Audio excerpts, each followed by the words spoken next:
On est face aux pyramides qui sont une sorte de montagnes artificielles de presque 150 mètres de haut. On ne peut être qu'écrasé. On a l'impression qu'on touche en fait 5000 ans d'histoire. Donc ça, c'est extrêmement impressionnant. Vous écoutez À la source, le podcast de l'Université de Liège. Partons à la rencontre de scientifiques pour comprendre comment est née une vocation, pour découvrir ce qui les anime au quotidien, pour entendre comment ils ou elles transmettent leur passion. Au fil de leurs paroles, remontons à la source. Mon nom est Dimitri Labourie, je suis directeur de recherche du FRS-FNRS à l'Université de Liège, où j'enseigne l'histoire de l'art et l'archéologie de l'Égypte pharaonique. Je suis égyptologue spécialisé en histoire de l'art égyptien.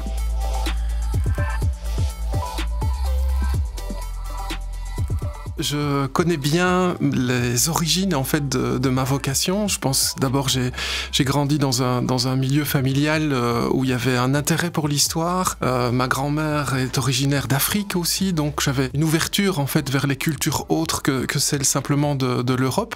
Et puis surtout en fait mes parents ont voulu nous emmener quand on était encore des enfants en Égypte. Donc j'ai eu la chance d'aller avec mes parents en Égypte quand j'avais 12 ans. Cette civilisation m'a vraiment attiré. Ça résonnait en moi, en fait. C'est pas que je me prends pour un ancien Égyptien du tout, mais en fait, ça résonnait en moi. Et même dans mes objets de recherche, je sais très bien que ce sont des choses qui résonnent en moi à titre individuel. Cette civilisation m'a vraiment attiré. Et j'ai vraiment eu une vocation, un appel, parce que avec le sérieux qu'on a à cet âge-là, c'est-à-dire pas grand-chose, j'ai dit à mes parents, c'est ça que je veux faire, en rencontrant un égyptologue. Ne me rendant absolument pas compte de ce que ça impliquait, des difficultés que ça allait avoir, mais je pense aussi que c'est ça aussi les vocations. On est attiré par quelque chose et on ne se rend pas compte du trajet qu'il va falloir parcourir, et c'est peut-être mieux, parce que comme ça, on le fait avec plus d'énergie et de conviction, en fait. Et puis, dans mon adolescence, je suis de la génération des Indiana Jones, donc j'ai grandi avec Indiana Jones, et là aussi c'est pas très sérieux, c'est des films d'aventure qui ont nourri en fait mon adolescence, et en sortant des secondaires, j'ai dit je veux m'inscrire en archéologie pour faire l'égyptologie, pensant plutôt aller vers l'archéologie à cause de cette mythologie d'Indiana Jones. Et l'Égypte c'est le parangon, c'est le cliché de l'archéologue. Si on pense archéologie, et à nouveau Indiana Jones n'y est pas pour rien, on pense Égypte, c'est un petit peu l'archétype de l'archéologie. Et puis au premier cours d'histoire de l'art archéologie, Michel Malaise, qui était mon futur patron, a fait de la publicité pour les cours de langue égyptienne. Et je me suis inscrit naïvement, en fait, à nouveau, sans me rendre compte que je me lançais dans 2 études en même temps. Comme c'était combinable, je me suis dit, ça m'intéresse, j'y vais. Parce que l'Égypte ancienne, on peut l'étudier, ça dépend des traditions locales. Ici, on a une tradition en Belgique, fort par la culture matérielle, parce que le père fondateur de l'égyptologie en Belgique, c'est Jean Capart, qui a commencé d'ailleurs à enseigner ici à l'Université de Liège. C'est la première université qui a donné des cours d'égyptologie en Belgique 20 ans avant les autres. Et donc, on peut être égyptologue par l'histoire de l'art et l'archéologie, ou par l'étude de la langue, la philologie égyptienne. Et donc, j'ai fait une licence en histoire de l'art et archéologie et en langue et littératures orientales. Et puis, avec ces études, je me suis rendu compte, en fait, que je suis beaucoup plus historien de l'art qu'archéologue. Et si je devais me définir maintenant, je suis avant tout historien de l'art. Et l'art nous touche sur un plan esthétique, et esthétique, ça vient d'un mot grec qui évoque la perception sensorielle. Donc je pense que l'art, c'est quelque chose qui nous touche, qui nous émeut. Et puis, je sais objectiver maintenant pourquoi je me suis intéressé un peu instinctivement à cette civilisation quand j'étais enfant encore. C'est parce que c'est une civilisation qui est perçue comme l'autre par excellence. On a construit cette idée, depuis les Grecs, que les Égyptiens font tout à l'inverse des autres. Et donc pour moi, l'égyptologie, c'est un petit peu un archétype de l'approche de la culture. La culture étant aller à la rencontre des autres pour mieux sans doute aller à la rencontre de soi-même. Et donc c'est l'altérité qui m'intéresse, c'est le fait que ces gens ont vécu loin de nous, dans le temps comme dans l'espace, mais se sont posés les mêmes questions que nous. Et ils ont apporté presque systématiquement des réponses différentes. Et cette différence m'intéresse très fort parce qu'elle me permet de penser mon statut de Belge du XXIe siècle un peu autrement, et pas simplement comme un occidental qui fait comme on a toujours fait en Occident. Donc c'était vraiment une passion d'enfance, et je dis souvent que j'ai la chance de pouvoir exercer professionnellement ma passion qui remonte à l'enfance. Oui. Au début de ma carrière, j'allais régulièrement en Égypte. Enfin, maintenant, je vais toujours régulièrement, mais je vais en 3 et 4 semaines par an sur le terrain, puisque je co-dirige avec mon collègue de l'Université libre de Bruxelles la mission archéologique belge dans la nécropole thébaine, où on étudie des tombes sur les flancs de la montagne qui abrite la vallée des rois, des tombes des membres de l'élite du 15e siècle avant notre ère.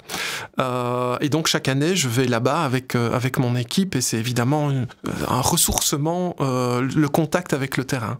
C'est une mission archéologique, donc évidemment, il y a une partie de découverte archéologique. Donc, il y a quelques années, on a retrouvé la base d'une pyramide. Ça a été très médiatisé. Une tombe qui avait été perdue, qui avait été signalée au 19e siècle, puis perdue. Donc, ça, ce sont des moments d'émotion quand on rentre dans un site où on sait que personne n'y a mis les pieds depuis au moins 2 millénaires.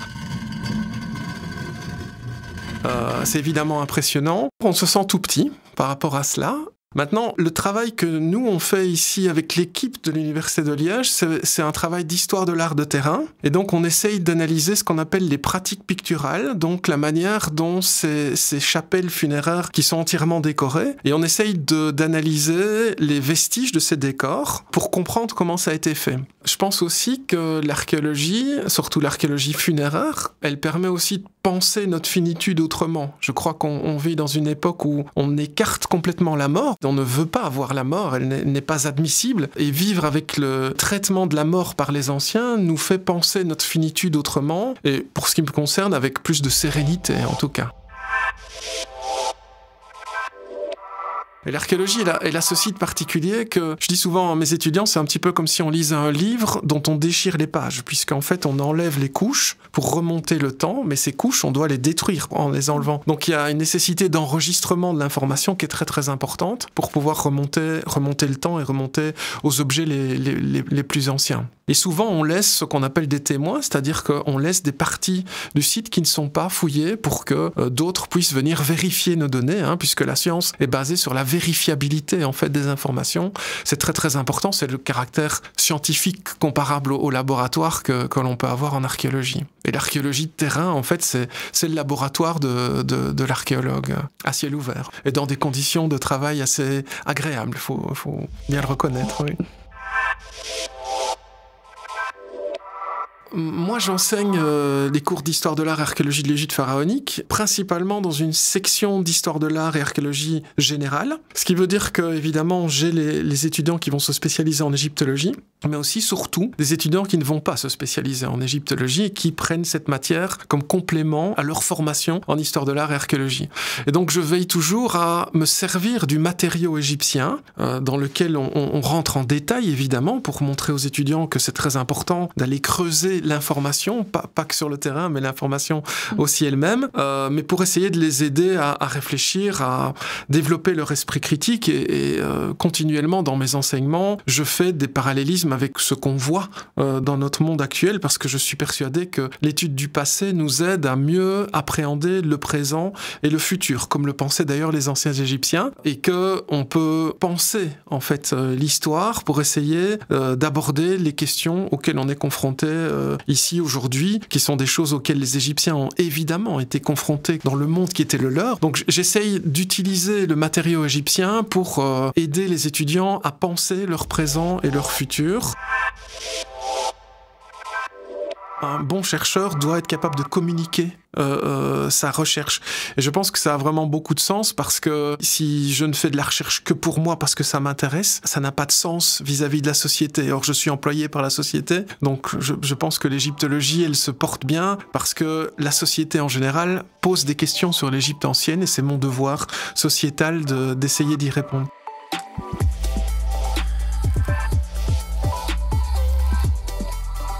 Vous venez d'écouter un podcast de la série À la source, proposé par l'Université de Liège. Retrouvez d'autres podcasts sur notre site podcast.uliege.be ainsi que sur toutes les autres plateformes habituelles. À bientôt!